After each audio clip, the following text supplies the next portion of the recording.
So KCET 2024 physics ನಾನು ಮತ್ತೆ important questions ತಗೊಂಡ್ ಬಂದಿದ್ದೀನಿ ಈ ವಿಡಿಯೋ ಡಿಸ್ಕಸ್ ಮಾಡೋಣ. ಸೊ ಬೇಸಿಕಲಿ ಈ ಒಂದು ವಿಡಿಯೋ ನೋಡ್ತಾ ನಿಮ್ದು ಯಾವುದೇ ಕಾರಣಕ್ಕೂ ಟೈಮ್ ವೇಸ್ಟ್ ಆಗಲ್ಲ, ಬಿಕಾಸ್ ನಾನು ಬೇರೆ ಯಾವುದೇ ಕ್ವಶನ್ಸ್ ತಗೊಳಕ್ ಹೋಗಿಲ್ಲ, ಬರೀ ನಾನು PYQs ಪ್ರೀವಿಯಸ್ ಇಯರ್ KCET ಅಲ್ಲಿ ಕೇಳಿರ್ತಕ್ಕಂಥ ಕ್ವಶನ್ಸ್ ನ ತಗೊಂಡಿದ್ದೀನಿ. ಸೊ ನಿಮ್ಗೆ ಈ ವಿಡಿಯೋ ತುಂಬಾ ಹೆಲ್ಪ್ಫುಲ್ ಆಗುತ್ತೆ, ಸೊ ಕಂಪ್ಲೀಟ್ ಆಗಿ ನೋಡಿ. So without wasting your time let's get started with the video. So first question ಇಲ್ಲಿ ನೋಡಿ, two heating coils of resistance 10 ohm and 20 ohm are connected in parallel and connected to a battery of EMF of 12 volts and internal resistance 1 ohm. Power consumed R in ratio ಕೇಳಿದ್ದಾರೆ. So basically ಈ ಒಂದು question ಅಲ್ಲಿ ನೋಡಿ, half of your question ನಿಮ್ಗೆ ಅಷ್ಟೇ ಬೇಕಾಗಿರೋದಿಲ್ಲ, ಓಕೆನಾ. Half of your question ನಿಮ್ಗೆ confuse ಮಾಡಕ್ ಕೊಟ್ಟಿದ್ದಾರೆ. ಸೊ ಅರ್ಧ ಕ್ವಶನ್ ಅಷ್ಟೇ ಬೇಕು ನಿಮ್ಗೆ, ಫಸ್ಟ್ 2 ಲೈನ್ಸ್ ಇದ್ರೆ ಸಾಕು. ಇನ್ನ ಸೆಕೆಂಡ್ 2 ಲೈನ್ಸ್ ನಿಮ್ಗೆ ಕನ್ಫ್ಯೂಷನ್ ಅಷ್ಟೇ. ನೋಡಿ, ಬ್ಯಾಟ್ರಿ ಕೊಟ್ಟಿದ್ದಾರೆ of EMF 12 volt and internal resistance of 1 ohm. Resistance and power ಕೇಳಿದ್ದಾರೆ. So basically resistance and power ಅಲ್ಲಿ EMF ಅಂಡ್ ಇಂಟರ್ನಲ್ ರೆಸಿಸ್ಟೆನ್ಸ್ ಎಲ್ಲ ಬೇಡ, ಓಕೆ. ರೇಷಿಯೋ ಕಂಡು ಹಿಡಿತಿದ್ದೀರಲ್ವಾ, ಸೊ ಅಷ್ಟೇ.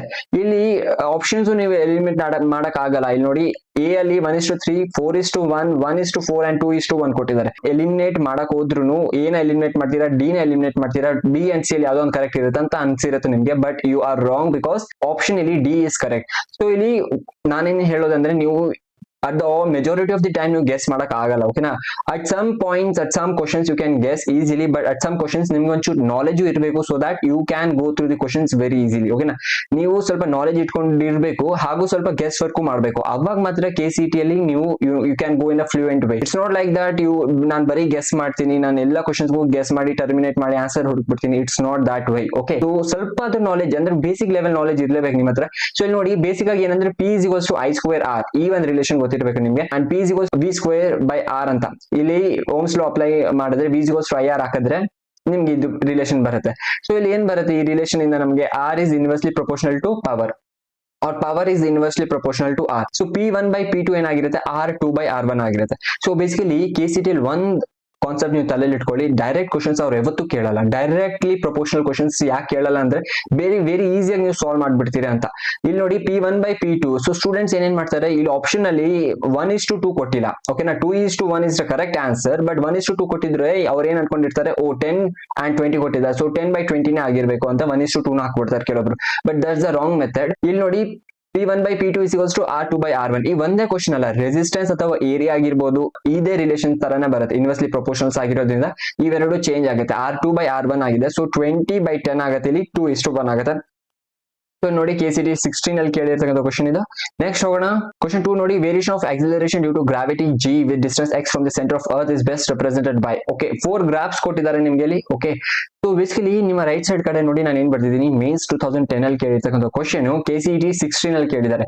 ಸೊ ನಂಗೂ ಇದು ಗೊತ್ತಿದ್ದಿಲ್ಲ, ಲಾಸ್ಟ್ ಅಲ್ಲಿ ನಾನು KCET ಪ್ರಿಪೇರ್ ಆಗ್ತಿದ್ದೆ ಅಲ್ವಾ. ಸೊ ಲಾಸ್ಟ್ ಅಲ್ಲಿ PYQ ಸಾಲ್ವ್ ಮಾಡ್ತಾ ಗೊತ್ತಾಯ್ತು, ಕೆಲವೊಂದು ಕ್ವಶನ್ಸ್ ನೀಟ್ ಅಥವಾ ಮೇನ್ಸ್ ಲೆವೆಲ್ ಅಲ್ಲಿ ಈಸಿಯೆಸ್ಟ್ ಕ್ವಶನ್ಸ್ ಇರುತ್ತಲ್ವಾ, ಸೊ ಅಂತ ಕ್ವಶನ್ಸ್ KCET ಅಲ್ಲೂ ರಿಪೀಟ್ ಆಗ್ಬೋದು ಅಂತ ಅವಾಗ ಗೊತ್ತಾಯ್ತು. ಇಲ್ಲಿ ನೋಡಿ, ಈ ಗ್ರಾಫ್ ಮೇನ್ಸ್ ಅಲ್ಲಿ ಕೇಳಿರ್ತಕ್ಕಂಥ KCET ಅಲ್ಲಿ ಕೇಳಿದ್ದಾರೆ. ಏನಪ್ಪ, 4 ಗ್ರಾಫ್ ಕೊಟ್ಟಿದ್ದಾರೆ ನಿಮಗೆ. ಏನ್ ಕೇಳಿದ್ದಾರೆ, acceleration due to gravity and distance x ಕೇಳಿದ್ದಾರೆ. ಸೊ ಇದೊಂದು ಕಾನ್ಸೆಪ್ಟ್ ನೆನಪಿಟ್ಕೋಬೇಕು, ಇನ್ಸೈಡ್ ಅರ್ತ್ G ಅಂದ್ರೆ acceleration due to gravity G is directly proportional to R, okay, and outside the earth it is inversely proportional to 1/R², okay. G is okay 1/R² relation ಆಗಿರುತ್ತೆ, okay.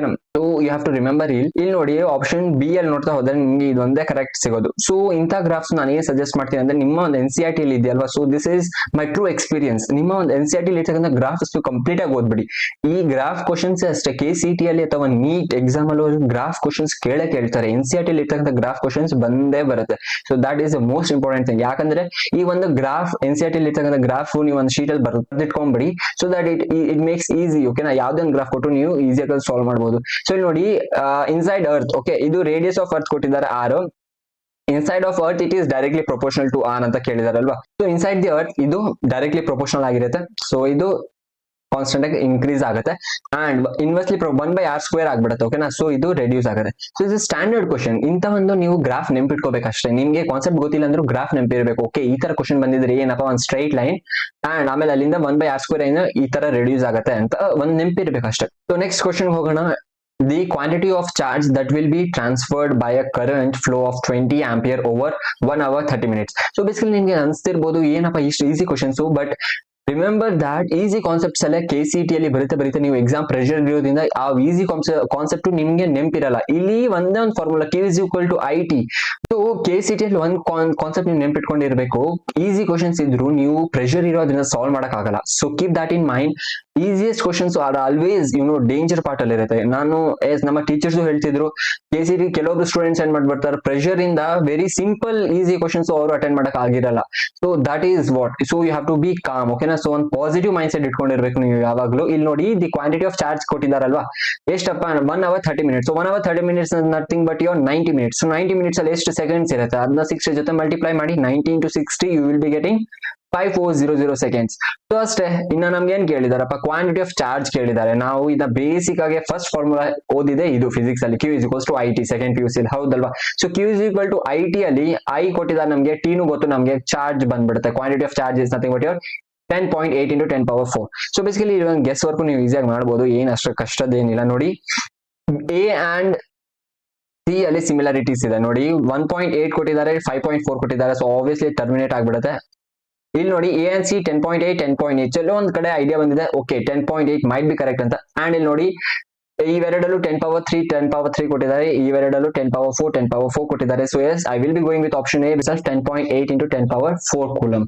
So easy question ಇತ್ತು ಇದು. So ಇದು next ನೋಡೋಣ, potential difference between A and B ಕೇಳಿದ್ದಾರೆ. Okay, in the following. So ಇಂಥ questions ಈ ಒಂದು method ಅಲ್ಲಿ ಹೇಳ್ಕೊಡ್ತೀನಿ. ಇನ್ನ ಯಾವುದೇ ಕಾನ್ಸೆಪ್ಟ್ ಬಂದ್ರು ನೀವು ಈ ತರ ಮೆಥಡ್ಸ್ ಎಲ್ಲ ಸಾಲ್ವ್ ಮಾಡಬಹುದು. ಸೊ ನೋಡಿ, ಪೊಟೆನ್ಶಿಯಲ್ ಡಿಫರೆನ್ಸ್ ಕೇಳಿರೋದು ಆಬ್ವಿಯಸ್ಲಿ ಏನು, A and B ಪಾಯಿಂಟ್ಸ್ ಕೊಟ್ಟಿದ್ದಾರೆ. ಸೊ ನೀವು ಏನ್ ಹುಡುಕ್ಬೇಕು, VB minus VA ಹುಡುಕ್ಬೇಕು, ಹೌದಲ್ವಾ. ಸೊ ಇಲ್ಲಿ ನೋಡಿ, ನಾನು ಪಾಯಿಂಟ್ B ನ ಇಟ್ಕೋತೀನಿ, ಪಾಯಿಂಟ್ B ಇಂದ ಇಲ್ಲಿವರೆಗೂ ಬರ್ತೀನಿ, ಹಿಂಗ್ ಹೋಗ್ತೀನಿ, ಹಿಂಗ್ ಮೇಲ್ ಬರ್ತೀನಿ, ಮತ್ತೆ ಇಲ್ಲಿ ಬರ್ತೀನಿ. ಸೊ ಅಲ್ಲಿವರೆಗೂ ನನ್ನ ಮಧ್ಯದಲ್ಲಿ ಏನು ಅಬ್ಸ್ಟ್ರಕಲ್ಸ್ ಇರ್ಲಿಲ್ಲ. So that I can say that ಈ ಪಾಯಿಂಟ್ B ಆದ್ರೆ, so this is also B point B ನೇ ಅಲ್ವಾ, ಇದು ಪಾಯಿಂಟ್ B ನೇ ಆಗತ್ತಲ್ವಾ. So this is also point B. ಸೊ ಇಲ್ಲಿ ಏನ್ ನೋಡಿ, ಬರ್ಕೊಳ್ಳಿ, VB ಬರ್ಕೊಳ್ಳಿ, ಪೊಟೆನ್ಶಿಯಲ್ ಅಟ್ B. ಓಕೆ, ನಾನು VB ಬರ್ಕೊಂಡೆ, -6 ಮಾಡ್ತಿದ್ದೀನಿ, ಇಲ್ಲಿಂದ ನಾನು ಪೊಟೆನ್ಶಿಯಲ್ ನ ಮೈನಸ್ ಮಾಡ್ತಿದ್ದೀನಿ, ಅಂಡ್ ಪ್ಲಸ್ 0.2 into 2. ಸೊ ಈ 0.2 ಹೆಂಗ್ ಬಂತು, ಇಲ್ಲಿ ನೋಡಿ ನಾನು IL ಫಾರ್ಮುಲಾ ಹಾಕಿದ್ದೀನಿ. ಸೊ ಬೇಸಿಕಲಿ ನಿಮ್ಗೆ ಲಾಸ್ಟ್ ಮೂಮೆಂಟ್ ಅಲ್ಲಿ ಏನು ಅರ್ಥ ಆಗದೆ ಇರಬಹುದು, ಬಟ್ ನೀವು ಕಾನ್ಸೆಪ್ಟ್ ನ ಅರ್ಥ ಮಾಡ್ಕೋಬೇಕು. It is very simple. ಇಲ್ಲಿ ನೋಡಿ, I ಹೆಂಗ್ ಕಂಡುಹಿಡಿಯೋದು, 6 - 4 divided by 2 + 8. ಸೊ ಬೇಸಿಕಲಿ ಇಲ್ಲಿ ಏನು ನೀವು ನೋಡ್ಕೋಬೇಕು, ಯಾವ ತರ ಇಲ್ಲಿ ಕನೆಕ್ಟ್ ಆಗಿದೆ ನಿಮ್ಮ battery. One positive and negative connect ಆಗಿದೆ, ಪಾಸಿಟಿವ್ ಅಂಡ್ ಪಾಸಿಟಿವ್ ಎಂಡ್ ಗೆ ಕನೆಕ್ಟ್ ಆಗಿದೆ. So yes, it will be 6 - 4 divided by 2 + 8 which is nothing but your 0.2 amperes. And ಇಲ್ಲಿ ನೋಡಿ, VB ನಾನು ಹೇಳ್ದಂಗೆ ಇಲ್ಲಿಂದ VB ಆಯ್ತು, -6 ಆಯ್ತು. ನೆಕ್ಸ್ಟ್ 0.2 into 2 ಏನಪ್ಪಾ, ಇದು IR ಅಲ್ವಾ. ನಾನು ಬೇಸಿಕಲಿ ಏನ್ ಮಾಡ್ತಿದ್ದೀನಿ, ಎಲ್ಲ ಪೊಟೆನ್ಶಿಯಲ್ಸ್ ತಗೋತಿದ್ದೀನಿ, ಇಲ್ಲಿ ಇರ್ತಕ್ಕಂಥ ಪೊಟೆನ್ಶಿಯಲ್ ನಾನು ಇಕ್ವೇಟ್ ಮಾಡ್ತಿದ್ದೀನಿ. So VB -6 + 0.2 into 2 is equals to VA. ಈ A ಪಾಯಿಂಟ್ ಇದೆಯಲ್ಲ, VA ಆಗಿರುತ್ತೆ. ಓಕೆ, ಸೊ ಆಬ್ವಿಯಸ್ಲಿ ಬಂದ್ಬಿಡುತ್ತೆ, ಈ VB ಅಂಡ್ VA ನ ಈ ಕಡೆ ತಗೊಂಡ್ಬಂದ್ಬಿಡಿ. ಸೊ ಆ ಕಡೆ ಕಳಿಸಿ, ಇದನ್ನ 5.6 ವೋಲ್ಟ್ ಆಗುತ್ತೆ. This is the easiest method. ನಿಮ್ಗೆ ಇದು ಒಂದ್ಸತಿ ಬರ್ದ್ ನೋಡಿ, ನಿಮ್ಗೆ ಈಸಿಯಾಗಿ ಅರ್ಥ ಆಗುತ್ತೆ. ಬಿಕಾಸ್ ಇನ್ನ ನೀವು ಬೇರೆ ಸಬ್ಸ್ಟಿಟ್ಯೂಷನ್ ಫಾರ್ಮುಲಾ ಏನಾದ್ರು ಮಾಡಕ್ ಹೋದ್ರೆ ಸ್ವಲ್ಪ ಟೈಮ್ ಹಿಡಿಯುತ್ತೆ. So I thought this is the easiest method. ನಿಮ್ಗೆ ಇದು ಅರ್ಥ ಆಗಿದ್ರೆ ವೆಲ್ ಅಂಡ್ ಗುಡ್, ಅಥವಾ ಒಂದ್ಸತಿ ಪ್ರಾಕ್ಟೀಸ್ ಮಾಡಿ ನೋಡಿ, ನಿಮ್ಗೆ ಅರ್ಥ ಆಗ್ಬಿಡುತ್ತೆ. ನೆಕ್ಸ್ಟ್ ನೋಡಿ, question 5, the RMS value of current in 50 hertz AC circuit is 6 ampere. The average value of AC current over a cycle is. Basically ಇಂಥ ಕ್ವಶನ್ಸ್ ಯಾಕೆ ತಗೋತೀನಿ ಅಂದ್ರೆ, ಬೇಸಿಕಲಿ ನೀವು ಇಲ್ಲಿ ಅರ್ಥ ಆಗ್ಬೇಕು, not every question is given data you should take. ಇಲ್ಲಿ ನೋಡಿ, ಕೆಲವೊಂದ್ಸತಿ ಏನಾಗುತ್ತೆ ಅಂದ್ರೆ, ಈ ಒಂದು ಕ್ವಶನ್ ಅಲ್ಲಿ ಏನೋ RMS ವ್ಯಾಲ್ಯೂ ಕೊಟ್ಟಿದ್ದಾರೆ, 50 hertz ಕೊಟ್ಟಿದ್ದಾರೆ, ಓಕೆ 6 ಆಂಪಿಯರ್ ಕೊಟ್ಟಿದ್ದಾರೆ, ಓಕೆ ಆವರೇಜ್ ವ್ಯಾಲ್ಯೂ ಕಂಡು ಹಿಡಿಬೇಕು, ಏನ್ ಫಾರ್ಮುಲಾ ಇರ್ಬೋದು, ಏನಾಗ್ತಿದೆ ಅಂತ. But the best thing here is, ನಿಮ್ಗೆ average value of AC. Okay, AC cycle is 0 ಅಂತ ಗೊತ್ತಿದ್ರೆ ಸಾಕು, 0 ಅಂತ ಟಿಕ್ ಮಾಡ್ತೀರಾ. ನೀವು ಏನೇನೋ ಅನ್ಕೊಂಡು ಸಾಲ್ವ್ ಮಾಡಿದ್ರೆ it is all wrong. Okay, the answer is here 0. ಯಾಕಂದ್ರೆ AC ಸೈಕಲ್ ಅಲ್ವಾ, AC ಸೈಕಲ್ ಹಾಫ್ ಅಲ್ಲಿ ಚೇಂಜ್ ಆಗುತ್ತೆ ನೋಡಿ, ಮತ್ತೆ ಚೇಂಜ್ ಆಯ್ತು, ಹಾಫ್ ಸೈಕಲ್ ಚೇಂಜ್ ಆಗುತ್ತೆ. ಸೊ ಆವರೇಜ್ ವ್ಯಾಲ್ಯೂ ಇದ್ರೆ 0 ಆಗಿರುತ್ತೆ, ನೆನ್ಪಿಟ್ಕೊಳ್ಳಿ ಕಾನ್ಸೆಪ್ಟ್ ಅಷ್ಟೇ. ನೆಕ್ಸ್ಟ್ ಹೋಗೋಣ, 4 metal plates are arranged as shown capacitance between X and Y. So yes, this is ಈ ತರ ಕ್ವಶನ್ಸ್ ಕೊಡ್ತಾರೆ. ಓಕೆನಾ, ಇಲ್ಲಿ ನೋಡಿ, ಈ ಒಂದು X ಕೊಟ್ಟಿದ್ದಾರೆ, 1 2 3 and 4. ಓಕೆನಾ, ಅಂಡ್ ಈ 1 X ಕನೆಕ್ಟ್ ಆಗಿದೆ, 3 Y ಕನೆಕ್ಟ್ ಆಗಿದೆ. ಬೇಸಿಕಲಿ ನಿಮ್ಮ ಇಲ್ಲಿ ಅರ್ಥ ಮಾಡ್ಕೊಳ್ಳಿ, ನಾನು ರೈಟ್ ಕಡೆ ಬರ್ದಿದ್ದೀನಿ ನೋಡಿ. X X ಬರ್ಕೊಂಡೆ. X ಏನಪ್ಪಾ, 1 ಕನೆಕ್ಟ್ ಆಗಿದೆ. ಓಕೆ, 1 ಕನೆಕ್ಟ್ ಆಗಿದೆ. ಕೆಪಾಸಿಟೆನ್ಸ್ ಪ್ಲೇಟ್ 2 ಇಲ್ಲಿ ಬರ್ದಿದ್ದೀನಿ. ನೆಕ್ಸ್ಟ್ ಇದೇ ಪ್ಲೇಟ್ 2 3 ಕನೆಕ್ಟ್ ಆಗಿದೆ. ಓಕೆ, 3 ಪ್ಲೇಟ್ 2 and 3 ಇದೆಯಲ್ವಾ. ಸೊ ಪ್ಲೇಟ್ 2 and 3 ಆಯ್ತು. So this is plate 2 plate 3 ಆಯ್ತು. ಓಕೆ, ನೆಕ್ಸ್ಟ್ ಪ್ಲೇಟ್ 3 and 4 ಹಂಗೆ ಬರ್ತಿಟ್ಕೊಳ್ಳಿ, 3 and 4. ಓಕೆ, ಬರ್ತಿಟ್ಕೊಂಡೆ. ನೆಕ್ಸ್ಟ್ ನೋಡಿ, ಈ ಪ್ಲೇಟ್ 2 ಇಲ್ಲಿ ಕಾಣಿಸ್ತಿದ್ಯಾ, plate 2 is connected with plate 4. ಸೊ ಇದು ಪ್ಲೇಟ್ 2 ದಲ್ವಾ, ಪ್ಲೇಟ್ 2 ಲೈನ್ is connected with plate 4. And ಇಲ್ಲಿ ನೋಡಿ, 3 is your Y. Plate 3 is your y. ಅಷ್ಟೇ, ಅರ್ಥ ಆಗಿರುತ್ತಲ್ವಾ ನಿಮ್ಗೆ? ಸೊ ನೋಡಿ 1 2 2 3 3 4 ಓಕೆ, ಅಂಡ್ ಇದು y ಆಯ್ತು ನಿಮ್ದು, ಇದು x ಆಯ್ತು. ಇದನ್ನ ಇನ್ನ ಫರ್ದರ್ ಸಿಂಪ್ಲಿಫೈ ಮಾಡಿದ್ರೆ ನಿಮ್ಮ ಒಂದು ಸರ್ಕ್ಯೂಟ್ ಈ ತರ ಕಾಣಿಸುತ್ತೆ. ಈ ತರ ಬಂದ ತಕ್ಷಣ ನಿಮ್ಗೆ ಗೊತ್ತಾಗ್ಬಿಡುತ್ತೆ ಇವೆರಡು ಪ್ಯಾರಲಲ್ ಇದೆ, ಇದೊಂದು ಸೀರೀಸ್ ಅಲ್ಲಿ ಇದೆ. ಓಕೆನಾ? ಬೇಸಿಕಲಿ ಇವೆರಡು ಪ್ಯಾರಲಲ್ ಇಂದ 2 ಆಗುತ್ತೆ, 2 ಕೆಪಾಸಿಟನ್ಸ್ ಆಗುತ್ತೆ, ಅಂಡ್ ಇದು 1 ಕೆಪಾಸಿಟನ್ಸ್ ಸೀರೀಸ್ ಅಲ್ಲಿ ಇರೋದ್ರಿಂದ ಫಾರ್ಮುಲಾ ಹಾಕಿದ್ರೆ 2/3 ಬರುತ್ತೆ ಈಕ್ವಿವೆಲೆಂಟ್ ಅಲ್ಲಿ. So yes, this is D is your right answer. Next ನೋಡೋಣ, 2016 ಅಲ್ಲಿ ಕೇಳಿರ್ತಕ್ಕಂಥ ಕ್ವಶನ್ ಇದು. The variation of photo current with collector potential for different frequencies of incident radiation.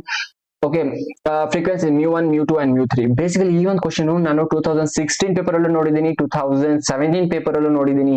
Same question ditto ಆಗಿ ಡಿಟ್ಟೋ ರಿಪೀಟ್ ಆಗಿದೆ. Basically ಈ ಒಂದು concept ನೆನಪಿಟ್ಕೊಳ್ಳಿ ನೀವು. ಇದೊಂದು ನಿಮ್ಮ ಗ್ರಾಫ್, ಆಬ್ವಿಯಸ್ಲಿ ನಿಮ್ಮ NCERT ಇಂದ ತಗೊಂಡಿರೋ ಗ್ರಾಫ್ ಇದು. ಇಲ್ಲಿ ನೋಡಿ μ1 μ2 μ3 ಏನಪ್ಪ, μ1 is less than μ2 is less than μ3.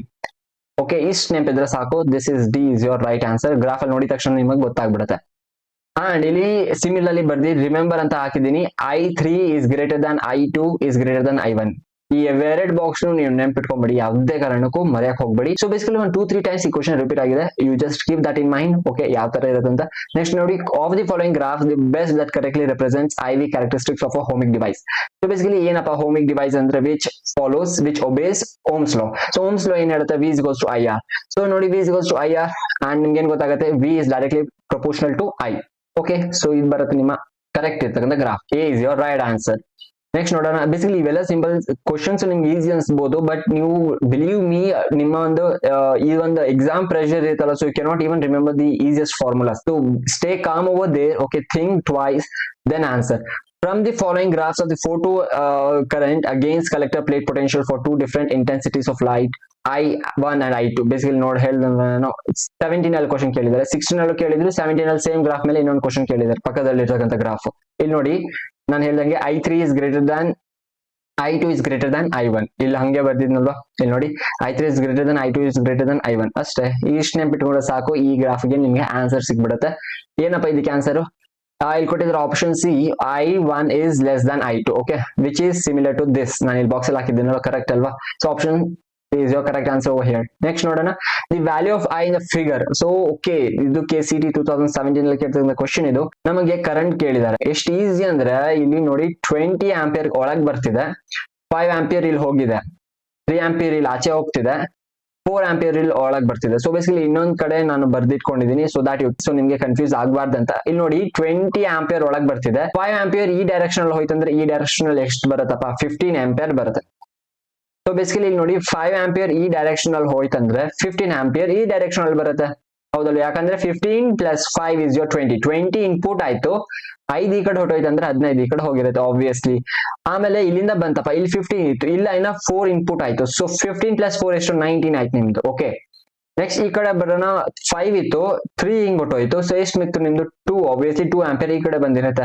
So basically ಈ ಕಡೆ 19 ಮತ್ತೆ 2 ಆಂಪಿಯರ್ ಆಚೆ ಬಂತು. ಸೊ ಎಷ್ಟು ಅದು, 21 ampere. And yes, 21 ampere. A is your correct answer here. ನೋಡಿ ಎಷ್ಟು ಈಸಿಯಾಗಿ ಸೆಕೆಂಡ್ಸ್ ಸಾಲ್ವ್ ಮಾಡ್ಬಿಟ್ಟಿದ್ದೀರಾ. ನೆಕ್ಸ್ಟ್ ನೋಡೋಣ, a particle is dropped from a height of h. The de Broglie wavelength of particle depends on height ಅಂತ ಕೇಳಿದ್ದಾರೆ. Basically even formula ನೀವು ನೋಡ್ಕೊಳ್ಳಿ, v² - u² is equals to 2gh. ಇಲ್ಲಿ ನಿಮ್ಮ initial velocity 0 ಆಗಿರೋದ್ರಿಂದ v final ವೆಲಾಸಿಟಿಗೆ ಏನ್ ತಗೋತೀರಾ ನೀವು, root ಇದನ್ನ ಆ ಕಡೆ ಕಳಿಸಿ, ಸೊ ರೂಟ್ ಆಗುತ್ತಲ್ವ, ಇದು ರೂಟ್ 2gh ಆಗುತ್ತೆ.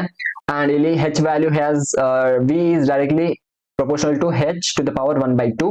ಇಲ್ಲಿ ನೋಡಿ, and D Broglie wave length ನಮ್ಮ ಏನ್ ರಿಲೇಷನ್ ಇದೆ, lambda is inversely proportional to v. ಓಕೆನಾ, ಲ್ಯಾಂಬ್ಡಾ 1/v ರಿಲೇಷನ್ ಆಗಿ ಬರುತ್ತೆ. ಸೊ ಇಲ್ಲಿ ನೋಡಿ 1/v, v is directly proportional to h. So h value ಇಲ್ಲಿ ಹಾಕಿ ಬರುತ್ತೆ ನಿಮ್ಮ ಆನ್ಸರ್ ಇನ್ವರ್ಸ್ಲಿ ಪ್ರೊಪೋರ್ಷನಲ್ ಆಗಿ ಬರುತ್ತಲ್ಲ. ಸೊ ಇದೇನು h ಮೇಲೆ ಬಂದ್ರೆ ಏನಾಗತ್ತಪ್ಪ, 1 - 1/2. So this is your answer, h to the power -1/2. Next ನೋಡೋಣ, the IV graphs for two different electrical appliances P and Q are shown in the diagram if RP and RQ are the resistance of devices. So basically ಇದು ತುಂಬಾ ಅಂದ್ರೆ ತುಂಬಾ easy question. ಏನಿಲ್ಲ, ಅದರಲ್ಲಿ ಒಂದು Ohm's law ನೀವು apply ಮಾಡಿದ್ರೆ ಸಾಕು, ಬಟ್ ಅದಕ್ಕೂ ನಿಮ್ಗೆ ನಾಲೆಜ್ ಇರ್ಬೇಕು ಹೆಂಗ್ ಅಪ್ಲೈ ಮಾಡ್ಬೇಕಂತ. ಇಲ್ಲಿ ನೋಡಿ RP and RQ ಕೊಟ್ಟಿದ್ದಾರೆ. ಇಲ್ಲಿ ನೋಡಿ ನಮ್ಮ ರೈಟ್ ಕಡೆ ನಾನು ಇನ್ನೊಂದ್ಸತಿ ನಿಮ್ ಕ್ಲಿಯರ್ ಆಗಿ ಅರ್ಥ ಆಗ್ಬೇಕಂತ ಹಾಕಿದ್ದೀನಿ. ಇಲ್ಲಿ ನೋಡಿ, ಸೊ ಬೇಸಿಕಲಿ ಇದು Q ಪಾಯಿಂಟ್ ನಮ್ದು. ಓಕೆನಾ, ಸೊ ದಿಸ್ ಇಸ್ ನಾವು RQ ಅಂತ ತಗೊಳ್ಳೋಣ. ಇದನ್ನ RQ ಅಂತ ತಗೊಂಡ್ರೆ ಇಲ್ಲಿ ನೋಡಿ ನಮ್ಮ ಓಮ್ಸ್ ಲಾ ಏನ್ ಹೇಳುತ್ತಪ್ಪ, V is equals to IR. So V is directly proportional to I. So V by R is equals to I. So ಎಲ್ಲಿ ಐ ಜಾಸ್ತಿ ಆಗತ್ತೆ ಅಲ್ಲಿ ಆರ್ ಕಡಿಮೆ ಇರಬೇಕು, ಎಲ್ಲಿ ಐ ಕಡಿಮೆ ಇರುತ್ತೆ ಅಲ್ಲಿ ಆರ್ ಜಾಸ್ತಿ ಇರಬೇಕು, ಇನ್ವರ್ಸ್ಲಿ ಪ್ರಪೋರ್ಷನಲ್ ಆಗಿರೋದ್ರಿಂದ ಈ ಒಂದು ರಿಲೇಷನ್ ಇಂದ, ಹೌದಲ್ವಾ? ಸೊ ಇಲ್ಲಿ ನೋಡಿ ಕ್ಯೂ ಆರ್ ಕ್ಯೂ ಇದೆಯಲ್ವಾ, ಸೊ ಆರ್ ಕ್ಯೂಗೆ ಐ ಜಾಸ್ತಿ ಇದೆ. ಸೊ ಇಲ್ಲಿ ಆರ್ ಕ್ಯೂ ಇದೆಯಲ್ವಾ, ಆರ್ ಕ್ಯೂಗೆ ಐ ಜಾಸ್ತಿ ಇದೆ. ಸೊ ಯಾವ್ದಕ್ಕೆ ಐ ಜಾಸ್ತಿ ಇದೆ ಅದಕ್ಕೆ ಆರ್ ಕಡಿಮೆ ಇರುತ್ತೆ. ಇಲ್ಲಿ ನೋಡಿ ಆರ್ ಕ್ಯೂ ಐ ಜಾಸ್ತಿ ಇರೋದ್ರಿಂದ ಇದು ಆರ್ ಕ್ಯೂ ಕಡಿಮೆ ಆಗಿರುತ್ತೆ. ಸೊ ಅಂಡ್ ಇಲ್ಲಿ ನೋಡಿ ಇಲ್ಲಿ ಐ ಕಡಿಮೆ ಇದೆ, ಸೊ ಇದಕ್ಕೆ ಆರ್ ಜಾಸ್ತಿ ಆಗಿರುತ್ತೆ. So R P is greater than R Q. You got my point? Okay, ನೋಡ್ಕೊಳ್ಳಿ, ಐ ಕಡಿಮೆ ಇರೋದ್ರಿಂದ ರೆಸಿಸ್ಟೆನ್ಸ್ ಜಾಸ್ತಿ ಇದೆ ಪಿದು. So P is greater than R Q. ಓಕೆನಾ? ನೆಕ್ಸ್ಟ್ ನೋಡಿ, which of the following logic gates is considered are universal. So universal gate ಹೌದಲ್ವಾ, ನಿಮ್ಗೆ ಗೊತ್ತಿರುತ್ತೆ, ನಾರ್ ಅಂಡ್ ನಾನ್ ಗೇಟ್. ಓಕೆನಾ? ಸಿಂಬಲ್ಸ್ ನೆನ್ಪಿಟ್ಕೊಳ್ಳಿ, ಬಿಕಾಸ್ ಡೈರೆಕ್ಟ್ ಕ್ವಶನ್ ಕೆಲವೊಂದ್ಸತಿ ಇರುತ್ತೆ, ಅಥವಾ ಕೆಲವೊಂದ್ಸತಿ ನಿಮ್ಗೆ ಟ್ರೂತ್ ಟೇಬಲ್ ಕೊಟ್ಟು ಅದ್ರ ಮೇಲೆ ಬೇಸಿಸ್ ಮೇಲೂ ಕೊಡ್ಬೋದು. ಬೇಸಿಕಲಿ ನಮಗೆ last year I remember non gate ಕೊಟ್ಟಿದ್ರು, ಟ್ರೂತ್ ಟೇಬಲ್ ಮೇಲೆ ಕೊಟ್ಟಿದ್ರು. ಅಂಡ್ ಇಲ್ಲಿ ನೋಡಿ ನೆಕ್ಸ್ಟ್ 2017 ಆಯ್ತು, ನಾರ್ ಗೇಟ್ ನಾನು ಇಲ್ಲಿ ಹಾಕಿದ್ದೀನಿ. You just go through this, remember this point.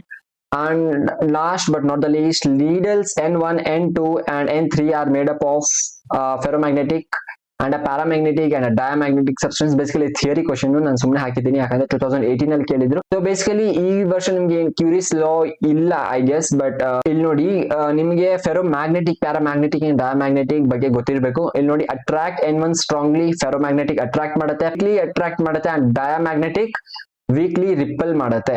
So this is B is your correct answers. Attract N1 strongly, attract N2 weakly, and repel N3 weakly. So this is your theory based question. So yes, ಇಂಥ questions ನಾನು ಮಾಡಿದ್ದೀನಿ. So because ನಿಮ್ಗೆ ಒಂದು ಈಸಿಯಾಗಿ help ಆಗ್ಬೋದು. ಇವೆಲ್ಲ questions PYQs ಇದೆ, so don't worry about all these questions. And ನಿಮ್ಗೆ ಒಂದು PDF ಬೇಕಾಗಿದ್ರೆ ನಾನು ನನ್ನ ಕಾಮೆಂಟ್ ಸೆಕ್ಷನ್ ಹಾಗೂ ಡಿಸ್ಕ್ರಿಪ್ಷನ್ ಸೆಕ್ಷನ್ ಹಾಕಿದ್ದೀನಿ PDF ಲಿಂಕ್. ಸೊ ಏನಿಲ್ಲ, ಜಾಸ್ತಿ ಏನಿಲ್ಲ, 4 pages ಇದೆ. ಸೊ ಈ 4 pages ಸಿಗುತ್ತೆ, you can go there and download and practice. So yes, ಸಿಗೋಣ ನೆಕ್ಸ್ಟ್ ವಿಡಿಯೋಲಿ. Thank you.